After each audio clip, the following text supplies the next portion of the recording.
Pelas minhas contas, hoje é o nosso 8º culto, transmitido via internet, cumprindo este isolamento social.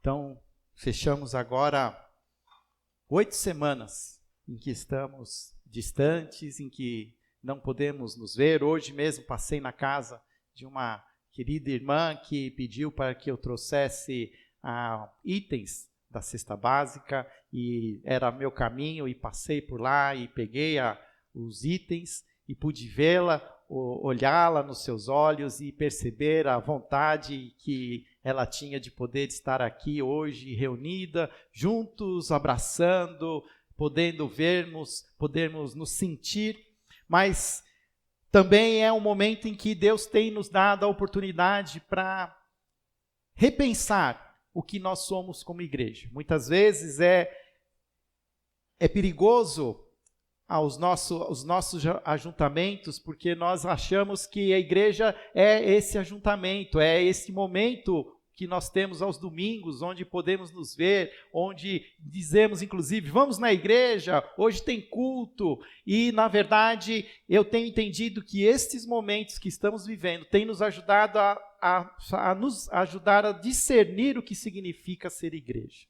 Ser igreja é mais do que estarmos juntos, ser igreja é vivermos como discípulos de Jesus, sendo enviados para poder espalhar a luz de Jesus, ser o sal da terra, dar gosto, trazer vida para outros que hoje vivem em ambientes de não vida, em ambientes de morte. E creio que mesmo quando não estamos juntos, mas a partir desses nossos encontros online, eu tenho também entendido que o Espírito Santo tem nos trazido em um só coração, onde podemos discernir esse nosso papel como igreja, na dispersão.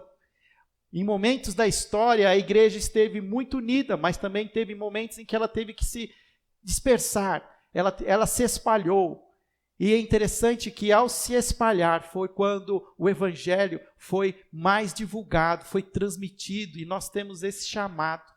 Eu poderia hoje aqui fazer uma mensagem, como nós temos visto muitos fazerem mensagens para trazer esperança ao seu coração, tirar a angústia ou o medo, e eu tenho certeza que muitos pastores têm feito isso de coração e têm sido sinceros, mas eu tenho também entendido que nós não podemos perder essa oportunidade que nós temos todos os domingos, de discernir, de ganhar um senso maior do que significa ser igreja. Por isso, esse é o nosso 3º encontro, onde estamos falando sobre o que significa ser uma igreja necessária para esses dias. E mais ainda, o que significa ser uma igreja necessária para o que virá, pois estamos passando também por um tempo de refinamento. Deus tem nos dado a oportunidade de passarmos por essa provação, para que possamos também despertarmos em perseverança e sermos cada dia mais íntegros, sermos mais maduros, e isso vai trazer um novo significado para um novo tempo que está sendo a nós dado, um novo começo, como alguns têm dito, um novo normal, que será após esse período de pandemia e isolamento social. E a igreja, como ela ficará? Ela será uma igreja necessária se nesses momentos em que vivemos distantes, nós não discernimos a necessidade da igreja. Então, quando estivermos novamente juntos, alegres e felizes, nós então não teremos essa oportunidade, nós não estaremos atentos e percebendo o quão necessário foi a igreja se manter viva em dias difíceis. E para isso nós escolhemos as 7 cartas, as 7 igrejas do Apocalipse. Não porque queremos aqui despertar em você algum tipo de angústia ou medo, por estamos vivendo o fim dos tempos, mas ao mesmo tempo quero que você olhe para essas cartas como sendo ali as palavras de um Jesus glorioso e majestoso, mostrando, trazendo recados para a sua igreja, para essas 7 igrejas. O número 7, ele significa o número completo, ele significa a totalidade, ou seja, essas 7 cartas, elas têm um significado amplo de também ser dirigida para todas as igrejas, em todos os momentos, em todas as épocas. E a época em que vivemos é uma época também essencial para olharmos para aquilo que Jesus está nos querendo nos ensinar através dessas 7 cartas. Já visitamos a primeira carta escrita à cidade de Éfeso, uma igreja antiga, tradicional, uma igreja que viveu sendo pastoreada pelo apóstolo Paulo, que se orgulhava das suas tradições, do seu zelo, da sua fidelidade à doutrina. Mas Jesus, visitando essa igreja, como ele faz, visitando as suas igrejas nos nossos dias, ele diz: mas contra você eu tenho uma coisa, você perdeu o seu primeiro amor. Uma igreja que perdeu a sua paixão pelo próprio Deus, o encanto por Jesus Cristo e pelas pessoas. Se há um mandamento que nós não podemos deixar de obedecer, é esse mandamento em que Jesus declara: amarás o Senhor teu Deus de todo o seu coração e ao próximo como a ti mesmo. Se queremos ser uma igreja necessária para os nossos dias, nós não podemos esquecer o primeiro amor, de amar a Deus acima de todas as outras coisas e amar ao próximo acima de mim mesmo. Trazer de volta aquela mesma pergunta que Deus faz a Caim, quando Caim mata o seu irmão. Deus faz a pergunta: onde está o seu irmão? Essa pergunta é nos feita hoje: onde estão os nossos irmãos? Ainda mais em momentos como esse, onde estamos espalhados, estamos cada um em nossas casas, nós temos tido contato com esses nossos irmãos, sabemos das suas dificuldades. Eu sei que muitos de nós temos algum tipo de empatia com alguns e sabemos detalhes da vida pessoal de outros, e nós precisamos ser sensíveis. Talvez precisamos ser cada dia mais proativos e dizer: olha, eu sei que você passa por uma dificuldade, quero te ajudar. Se queremos ser uma igreja necessária para os nossos dias, precisamos ouvir a carta de Éfeso, que diz que precisamos resgatar o primeiro amor. A segunda carta é dirigida a uma igreja na cidade de Esmirna. Não uma cidade tão famosa como a cidade de Éfeso, mas uma cidade que era conhecida pela sua beleza. Uma cidade onde ela havia sido reconstruída, onde as coisas eram, de alguma maneira, atraentes. Mas ali existia uma igreja sofredora, uma igreja que permanecia fiel e que mesmo na perseguição não abriu mão de continuar tendo fé em Jesus Cristo. Se a primeira marca de uma igreja necessária para os nossos dias é uma igreja que ama sem parar, a segunda marca de uma igreja é a marca da igreja de Esmirna, uma igreja que decide sofrer por amor a Jesus Cristo. Nos nossos dias, nós já estamos vivendo ambientes de muito sofrimento. E podemos querer amenizar esse sofrimento, abrindo mão até mesmo do nosso compromisso com Cristo. Mas nós não podemos abrir mão desse compromisso com o Evangelho, mesmo que esse compromisso traga a nós sofrimento, mesmo que o nosso compromisso com Jesus Cristo traga retaliação, traga para nossas vidas negócios que sejam negados. Eu sei que muitos de nós somos homens de negócios, mulheres empreendedoras, profissionais, que estão vivendo dias difíceis, e a tentação para fazermos negócios escusos ou pularmos algumas etapas da lei e fazermos os negócios para trazer o sustento para as nossas casas é tentador, mas se queremos ser de fato os discípulos de Jesus, nós precisamos viver esse evangelho todo. E precisamos entendê-lo de maneira toda e mantermos íntegros e não perder a nossa fé. Muitos de nós temos tido medo do sofrimento que pode existir se mantivermos a nossa integridade. E precisamos trazer à memória a igreja de Esmirna, uma igreja que não abriu mão da sua integridade, mesmo com a promessa de que o sofrimento não seria atenuado. E Jesus traz um consolo que também é uma promessa, que mesmo que passarmos pela morte, não morreremos eternamente, porque Jesus é o primeiro e é o último. Ele é a ressurreição e a vida. Nós não podemos ter medo da morte, não podemos ter medo da perseguição, não podemos ter medo do sofrimento. Hoje nós vamos ver uma terceira carta, Uma carta agora dirigida a uma cidade chamada Pérgamo. Uma cidade também bastante conhecida naquele momento, uma cidade tradicional, uma cidade onde havia ali um ajuntamento de pessoas que eram conhecidos pelo desenvolvimento da cultura.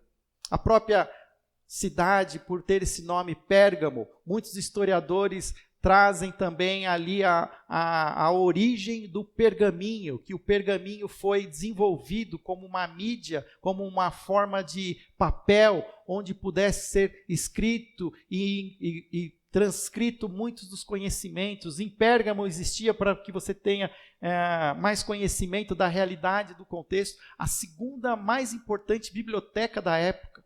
Se a primeira biblioteca era conhecida como uma das 7 maravilhas do mundo moderno, no mundo antigo, a Biblioteca de Alexandria, a segunda biblioteca mais conhecida naquela época era a Biblioteca de Pérgamo. Ali era um centro cultural, era um centro de conhecimento, de transmissão de informação. As pessoas eram conhecidas ali pela sua cultura. Mas a cidade de Pérgamo também, ela possuía a sua idolatria. Uma idolatria que era refletida por um grande templo que existia, um templo ao deus Zeus, que nós conhecemos na mitologia grega como sendo o Deus pai de todos os outros deuses. Esse templo, ele era no alto de uma montanha, ele podia ser contemplado de qualquer lugar que você estivesse na cidade. O templo de Zeus era um templo que podia ser conhecido e visto. Mas Pérgamo também era uma cidade que possuía um templo dedicado a um deus muito interessante, um deus chamado Esculápio, um deus serpente, um deus que era adorado como o deus da cura. E ali havia então um ambiente nesse templo de muito curanderismo, de muitos sacerdotes médicos que buscavam essa unção desse deus Esculápio para curar as pessoas, assim como temos hoje nos nossos dias alguns centros religiosos de curanderismo, centros ali onde pessoas vão para buscar curas espirituais. Em Pérgamo existia também esse templo a esse deus Esculápio, que vai dar origem, inclusive, aos ensinos da medicina. Até hoje a medicina, um dos símbolos da medicina é a serpente, que tem a origem nesse Deus que é conhecido como Deus Salvador entre os gregos. Ali também era um centro de muita devoção, uma área ali onde muitos vinham para buscar cura, para buscar remédios, alternativas medicinais, curanderismo. Mas também Pérgamo tinha uma outra particularidade. Foi a primeira cidade a construir um templo para um imperador ainda vivo. Pérgamo foi a primeira cidade que construiu um templo dedicado ao imperador romano que ainda estava vivo. Ali, uma vez por ano, todos os cidadãos da cidade eram obrigados a acender incenso e adorarem o imperador romano. E precisavam não só acender os incensos, mas precisavam declarar em alto e bom som que César é Deus. E isso tudo também era uma dificuldade para a igreja que estava em Pérgamo. Uma igreja que buscava viver o evangelho de maneira fiel, mas que muitas vezes era perseguida por causa desse culto ao imperador, era perseguida muitas vezes por não poder fazer negócio, porque era uma igreja que não queria ser infiel. Mas nós vamos ver que esta igreja, sendo fiel na perseguição, ela também possui as suas fraquezas. Então abra comigo a sua Bíblia em Apocalipse, capítulo 2. Nós vamos ler o versículo 12 até o versículo 17. Esta é a terceira carta de Jesus à sua igreja, carta à igreja de Pérgamo. Apocalipse capítulo 2, versículo 12, diz assim: Ao anjo da igreja em Pérgamo escreva: Estas são as palavras daquele que tem a espada afiada de 2 gumes. Sei onde você vive, onde está o trono de Satanás. Contudo, você permanece fiel ao meu nome e não renunciou à sua fé em mim. Nem mesmo quando Antipas, minha fiel testemunha, foi morto nessa cidade onde Satanás habita. No entanto, tenho contra você algumas coisas. Você tem aí pessoas que se apegam aos ensinos de Balaão, que ensinou Balaque a armar ciladas contra os israelitas, induzindo-os a comer alimentos sacrificados a ídolos e a praticar imoralidade sexual. De igual modo, você tem também os que se apegam aos ensinos dos nicolaítas. Portanto, arrependam-se. Senão, virei em breve até você e lutarei contra eles com a espada da minha boca. Aquele que tem ouvidos, ouça o que o Espírito diz às igrejas. Ao vencedor darei do maná escondido. Também lhe darei uma pedra branca com um nome novo nela escrito, conhecido apenas por aquele que o recebe. Vamos orar mais uma vez. Senhor, nos dê agora, ó Pai, a iluminação que vem do Teu Espírito Santo, para através destas palavras poderosas de Jesus, possamos também despertar as nossas vidas para propósitos eternos que o Senhor tem para nós, como igreja que somos hoje. Pai, mesmo vivendo diante de situações onde somos, ó Pai, obrigados a estarmos separados, somos obrigados a estarmos em nossas casas, que o Senhor nos dê, ó Pai, através do Teu Espírito Santo, a convicção de que continuamos sendo igreja, ó Pai, em um só Espírito. Possamos ter, Senhor, esse senso de comunidade, e não só, Pai, um senso de comunidade, mas que possamos ter esse senso de que precisamos ser uma igreja necessária, uma igreja, ó Pai, atuante, uma igreja que não abre mão dos seus princípios, mas continua vivendo para ser, ó Pai, o sal da terra e a luz do mundo. Que o Senhor esteja conosco nesta manhã, eu te peço, em nome de Jesus. Amém. Qual era o grande desafio da igreja de Éfeso, de Pérgamo? A igreja de Pérgamo tinha um desafio de entender qual era o limite entre o erro e a verdade. O desafio da igreja de Pérgamo não era tanto a ideia de discernir o bem e o mal. Nós vamos ler a carta e nós vamos perceber que a igreja em Pérgamo, eles entendiam bem o que era bom e o que era ruim, o que era bem e o que era mal. Mas existia ali uma zona cinzenta, onde eles estão muitas vezes misturando a verdade e o erro, onde estão misturando religiosidade e uma verdadeira espiritualidade centrada em Jesus, onde estão muitas vezes ali sendo tocados por uma imoralidade sexual, por uma idolatria, onde de alguma maneira preciso haver ali quais são os limites. O ponto central de Jesus para essa igreja é alertar a igreja de Pérgamo sobre o risco da mistura do povo de Deus com um engano doutrinário, com uma imoralidade que existe no mundo. Da mesma maneira, hoje, se queremos ser essa igreja necessária para os nossos dias, nós precisamos ter também esse discernimento para podermos separar o que é verdade do que é errado, do que é de fato uma verdadeira espiritualidade centrada em Jesus e o que é idolatria, o que é religiosidade. Hoje também precisamos aprender a discernir o que é engano doutrinário, o que nos ensinaram, mas não tem feito sentido nas nossas vidas. Como também nós precisamos discernir se estamos passando dos limites, se estamos nos tornando mais imorais, licenciosos com o pecado, se estamos nos permitindo sermos seduzidos por pequenos prazeres, que aos poucos vão nos contaminando. e nos tornando uma igreja carnal.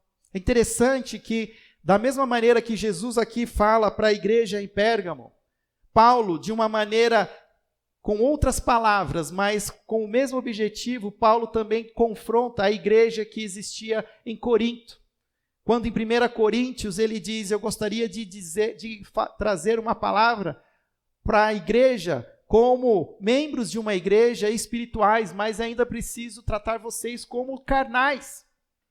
O que ele quer dizer? Eu queria que vocês estivessem íntegros, numa verdadeira espiritualidade centrada em Jesus, mas eu tenho visto que vocês ainda continuam seguindo os desejos da carne. Vocês já confessaram Jesus como Senhor e Salvador, mas ainda há em vocês comportamentos imorais, comportamentos de vício, de compulsão.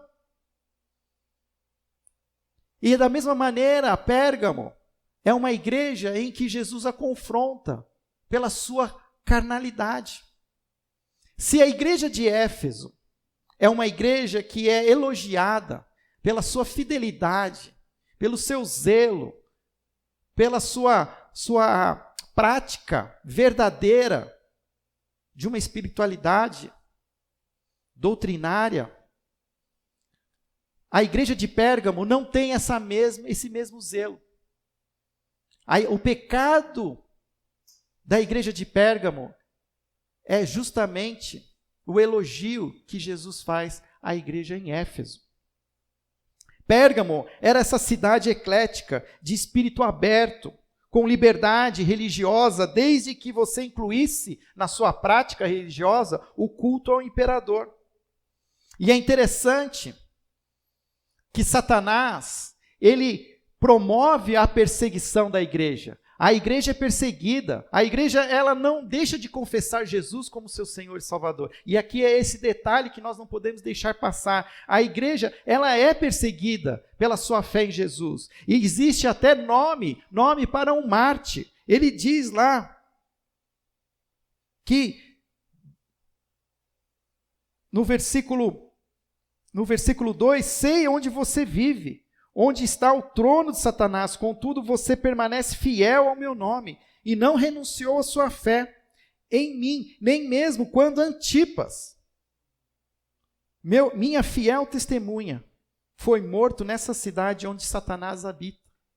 A história nos conta que Antipas era um dos líderes da igreja em Pérgamo. E porque não renunciou à sua fé em Jesus, ele foi condenado a uma morte extremamente horripilante, uma morte horrível, dentro de um touro, de um boi de bronze. Ele foi inserido, e esse boi, esse touro de bronze, foi então assado em uma grande fogueira. A história nos conta que Antipas morreu por ser fiel a Jesus.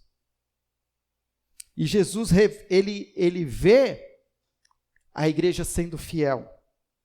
Porém, ele também vê que essa igreja fiel, ela está num ambiente que Jesus deixa claro, é um ambiente onde Satanás habita, onde existe o trono de Satanás. Muitos comentaristas, historiadores tentam achar um local onde talvez ali Jesus estava dizendo, este lugar em Pérgamo é o trono de Satanás. Alguns acham que seria o próprio templo ao deus Zeus, mas faz mais sentido imaginar que a cidade como um todo era de maneira absorvida por ações satânicas. Olha, se você olhar por um outro prisma, toda a idolatria, toda a imoralidade que existia em Pérgamo, nós podemos ver que a cidade como um todo era o trono de Satanás. Se nós olharmos para a Trindade, nós vamos ver que a cidade ela ofendia a Trindade. Como? Assim como existiam vários deuses sendo adorados na cidade, existia ali um templo ao deus Zeus, ao Deus Pai, o Pai dos deuses gregos.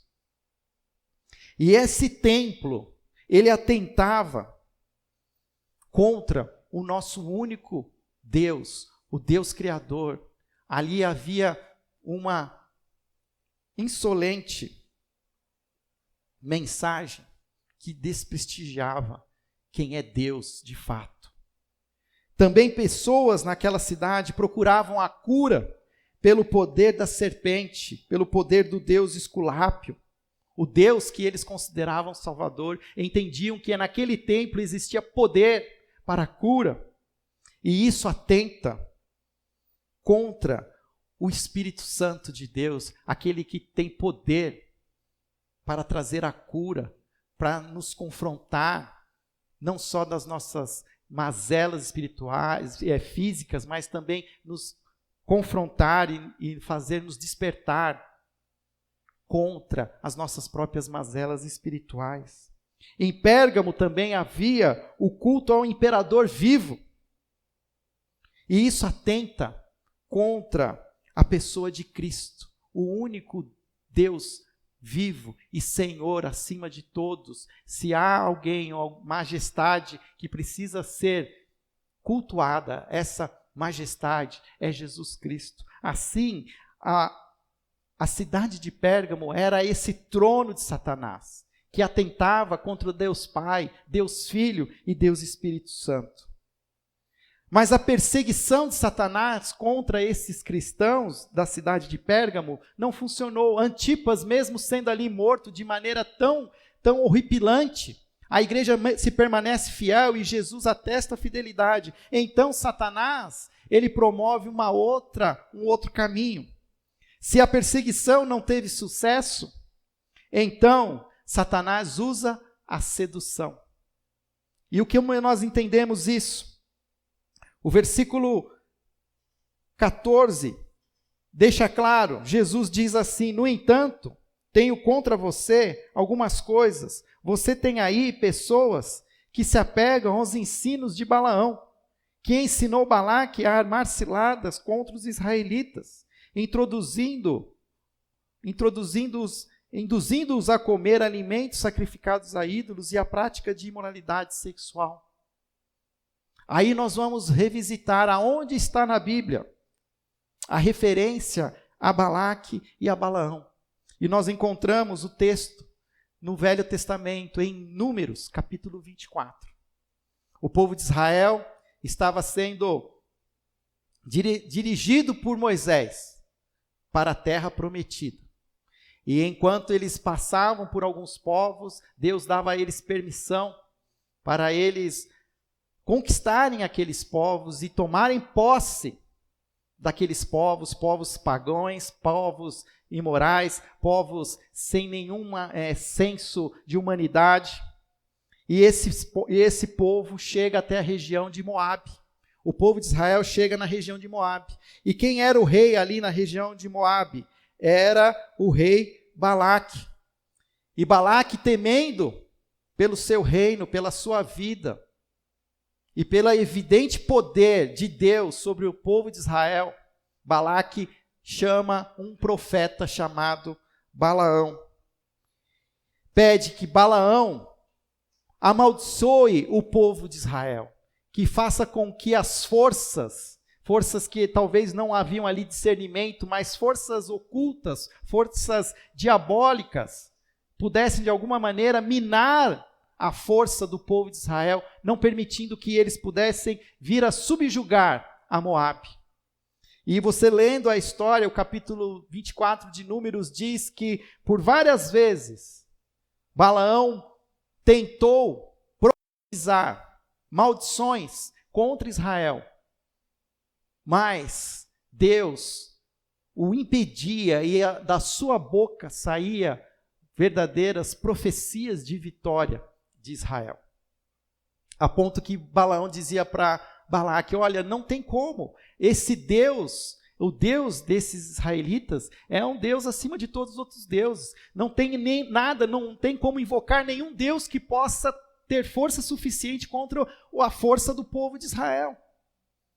E Balaque fica muito atemorizado. Aí nós não temos essa informação aqui no capítulo 24, mas quando nós vamos olhar o capítulo 31, Deus agora está irado, mas não está irado com Moabe. Deus está irado com o povo de Israel, porque eles permitiram se contaminar com os moabitas. E aqui no capítulo 31 a gente vai entender o que Jesus está querendo dizer à igreja de Pérgamo, quando diz que a igreja de Pérgamo se apegou aos ensinos de Balaão, que ensinou a Balaque a armar ciladas contra os israelitas. O que Balaão fez? Ele disse assim: olha, eu não sou capaz de profetizar nada contra o povo de Israel, porque não tem nada que possa ser contra o Deus de Israel. Mas tem uma maneira que a gente pode minar Israel. Não é através do seu Deus, mas é através do coração do povo de Israel. O que Balaão quis ensinar a Balaque? Que a única coisa que pode destruir o povo de Deus é o próprio pecado do povo de Deus. Ofereça, Balaque, para esse povo que está entrando em Moabe, as suas melhores mulheres. Seduza-os. Entregue a eles as suas melhores bebidas. Embriague-os. Diminua deles assim o senso de limites, para que eles possam se embriagar, não só nas bebidas, mas se embriagar com as suas mulheres, para que eles sejam contaminados com toda a perversão, com toda a imoralidade, para que eles sejam seduzidos, e assim eles se enfraqueçam o seu coração, pecando contra o Deus deles. Essa foi a artimanha que Balaão ensinou a Balaque. E é esta mesma prática que a igreja de Pérgamo estava agora sendo absorvida. Como eu falei, a igreja de Pérgamo não tinha um problema em discernir o bem e o mal, mas estava com muita dificuldade de discernir o limite entre a verdade e a mentira, a ponto que o texto também diz que se apegou ao ensino dos nicolaítas. Nicolaíta já era uma corrente doutrinária daquele início da igreja, em que dizia que a graça de Deus, aonde abundou o pecado, superabundou a graça. Então, olha, mesmo que você cometa pecados, mesmo que você enfie o pé na jaca, a graça do Senhor é acima disso tudo. Pode fazer as coisas erradas, que no final a graça do Senhor vai te perdoar. E essa doutrina diabólica, nicolaísta, estava também contaminando agora a igreja de Pérgamo.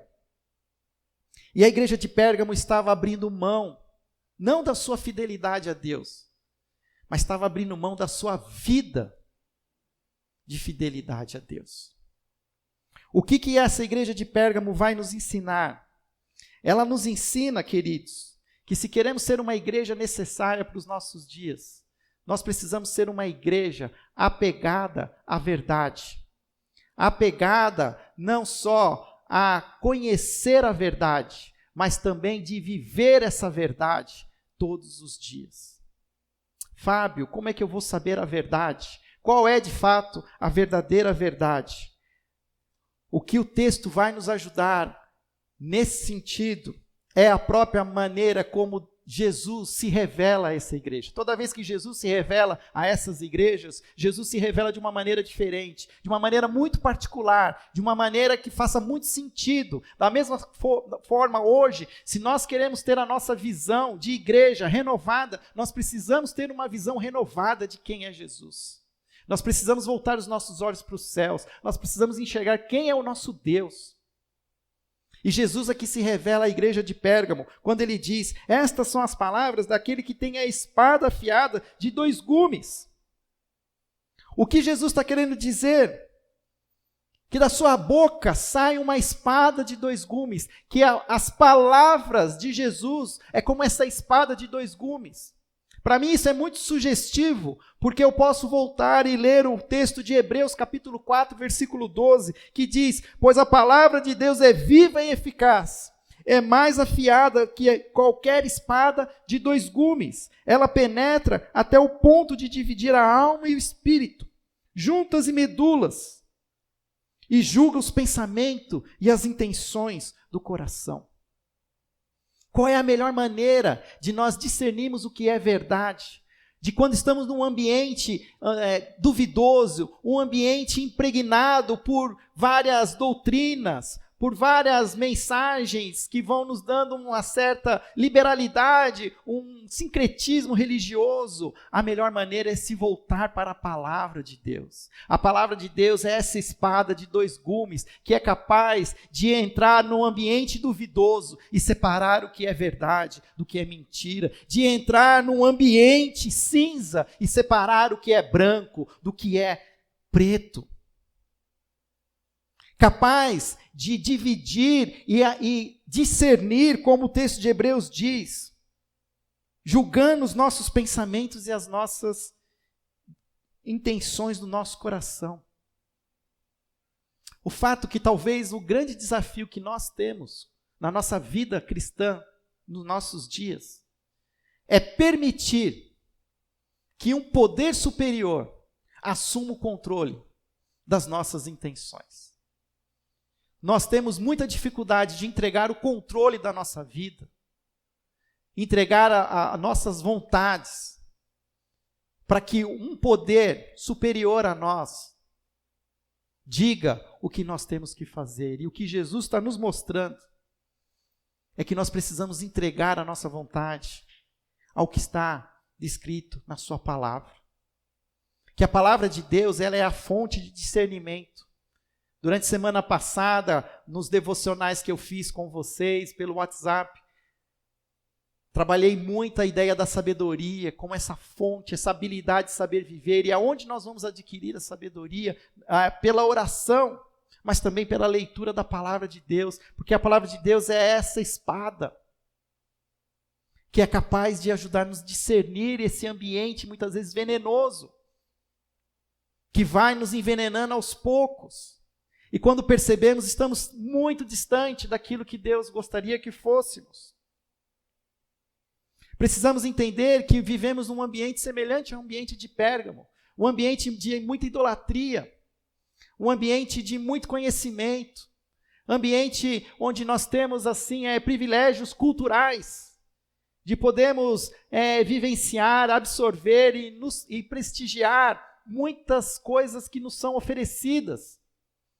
Nunca antes na história da humanidade tantas portas se abrem no nosso mundo virtual, com a intenção de nos trazer alento, de nos trazer prazer. Assim como a igreja de Pérgamo, nós estamos hoje, mesmo mantendo-nos fiéis, mantendo-nos como discípulos de Jesus, nós estamos comprometendo as nossas vidas, abrindo mão para pequenos prazeres subversivos à luz da palavra de Deus, prazeres imorais, ultrapassando limites que a Bíblia deixa claro quais são. E nós estamos muitas vezes minimizando, é só um pouquinho, é só um minutinho, é só um filmezinho, é só uma sériezinha, é só um joguinho, é só uma espiadinha. E Jesus, ele é contundente. Ele fala e ele deixa claro. Queridos, se queremos viver como uma igreja viva,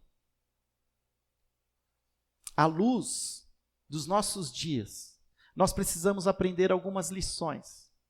E a igreja de Pérgamo nos ensina essas lições. E a primeira lição diz que a única coisa que pode destruir a igreja é o seu pecado.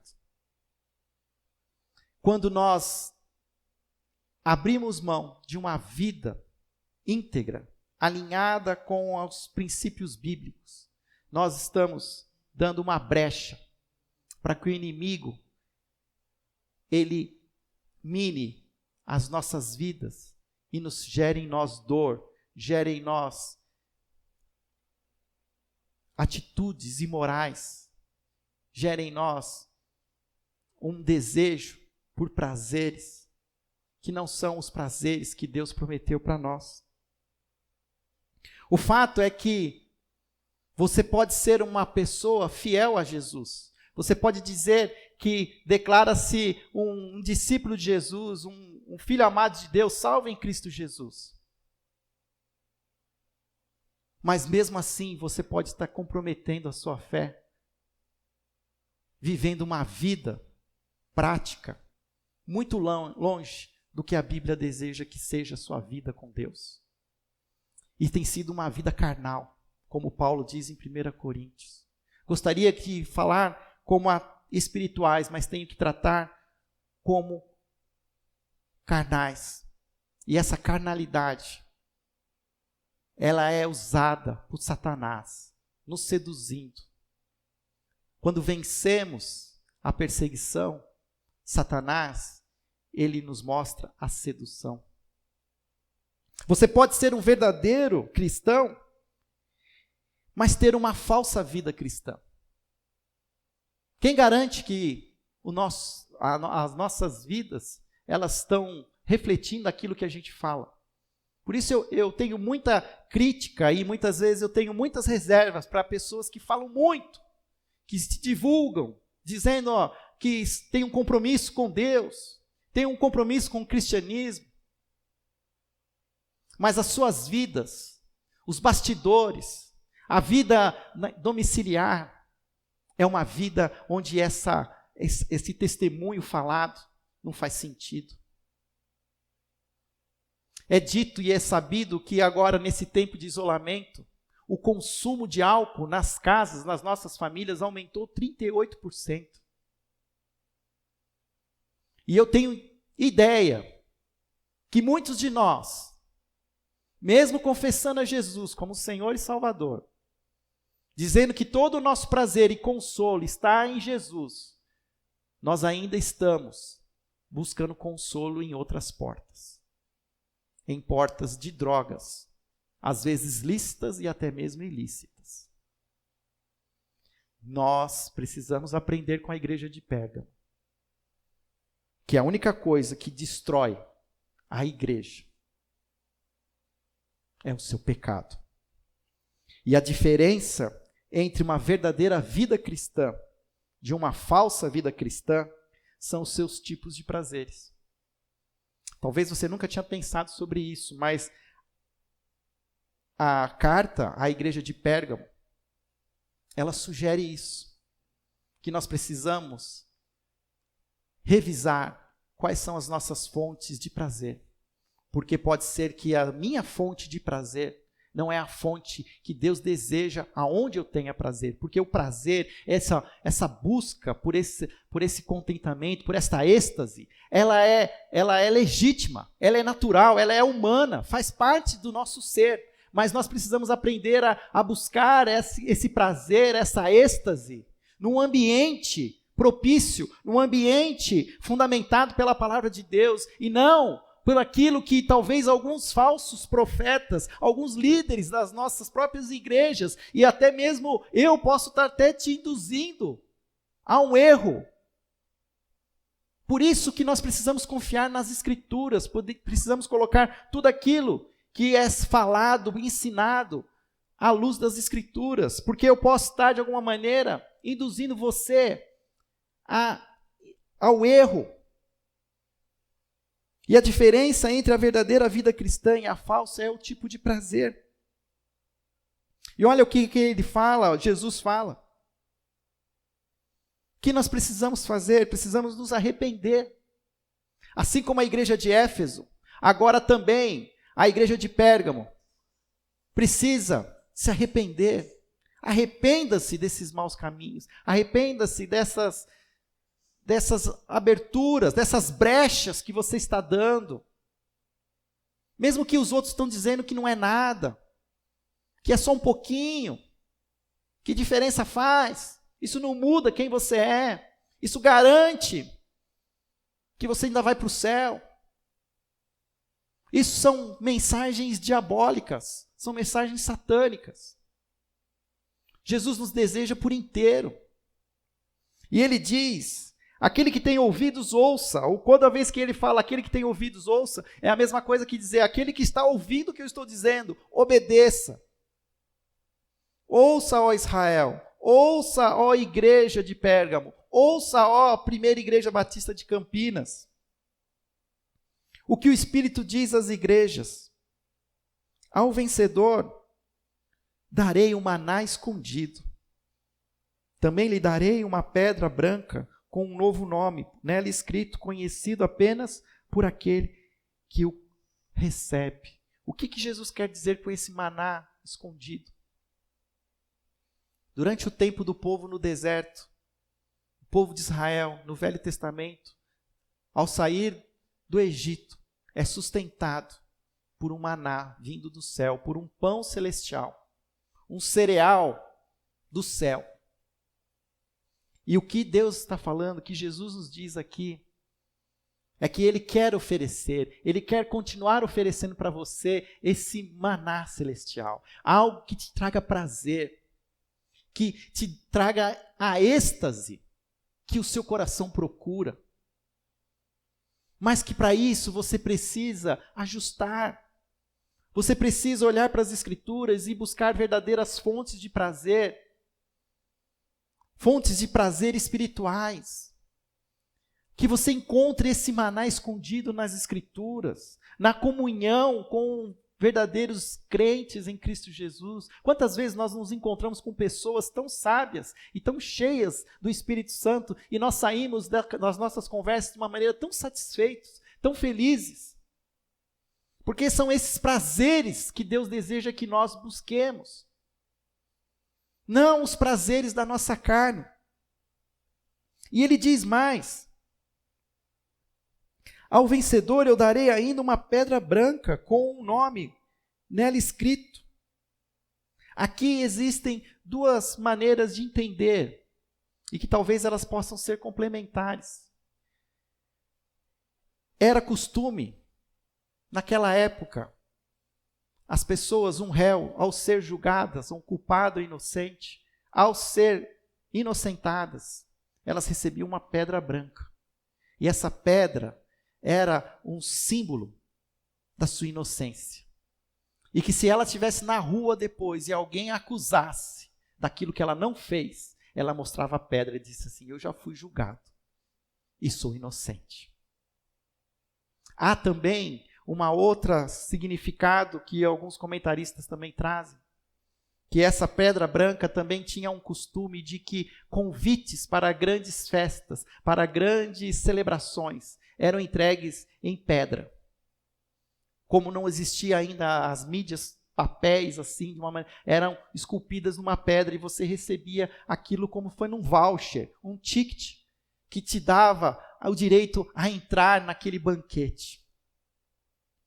Se nós unirmos essas duas coisas, faz sentido e é sugestivo entender que essa pedra branca, que significa pureza, o Apocalipse usa o branco para trazer a sentido de pureza, de integralidade, que prova a nossa inocência, porque aqueles que são salvos em Cristo Jesus foram purificados, transformados em corações mais brancos que a neve, por causa do sangue de Jesus derramado na cruz. Neles, a eles é dado esse convite, que tem um nome, o seu nome, para entrar nesse banquete e se extasiar espiritualmente na presença de Jesus. Todas as promessas que são oferecidas à igreja, às 7 igrejas, são promessas futuras, escatológicas, mas são promessas que podem ser vividas hoje. Por isso, nós precisamos começar a aprender a buscar esse prazer hoje nas coisas do Senhor. Buscar prazer na verdadeira intimidade com o Pai. Aonde está esse maná escondido, mas que está pronto a ser revelado por aqueles que o buscam. Buscar-me-eis e me achareis quando me buscardes de todo o coração. Jesus mesmo ensinou: peça e receberá. Bata e a porta se abrirá.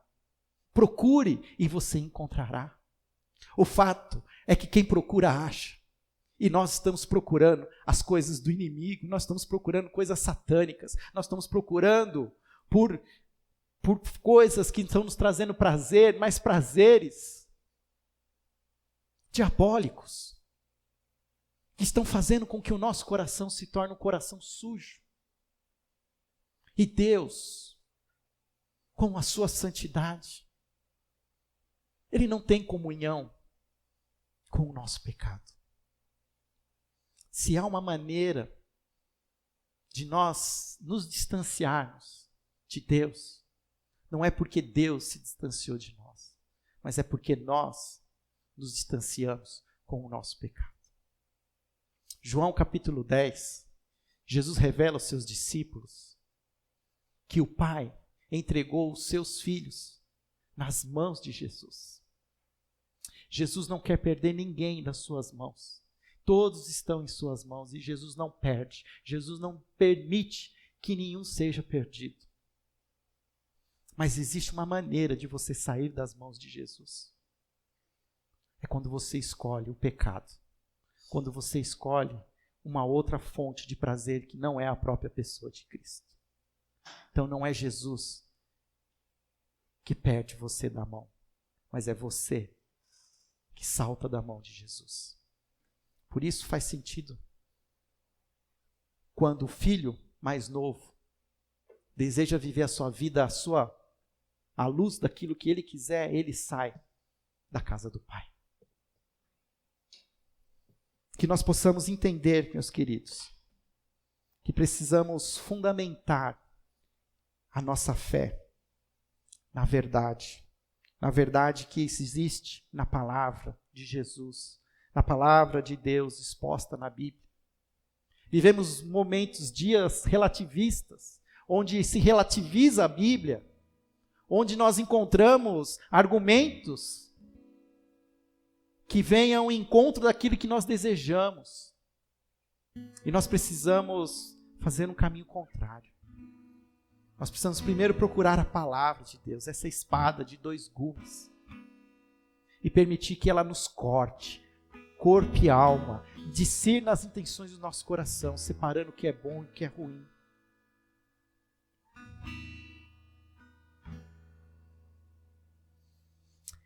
Para terminar, eu só quero ler mais um texto. Filipenses 3:12. É Paulo também falando a uma igreja na cidade de Filipos. Ele diz assim: não que eu tenha obtido tudo, ou que tenha sido aperfeiçoado, mas prossigo para alcançá-lo, pois para isso também fui alcançado por Cristo Jesus. Irmãos, não penso que eu mesmo já tenha alcançado, mas uma coisa faço, esquecendo-me das coisas que ficaram para trás, avanço para as que estão adiante. Prossigo para o alvo, a fim de ganhar o prêmio do chamado celestial de Deus em Cristo Jesus.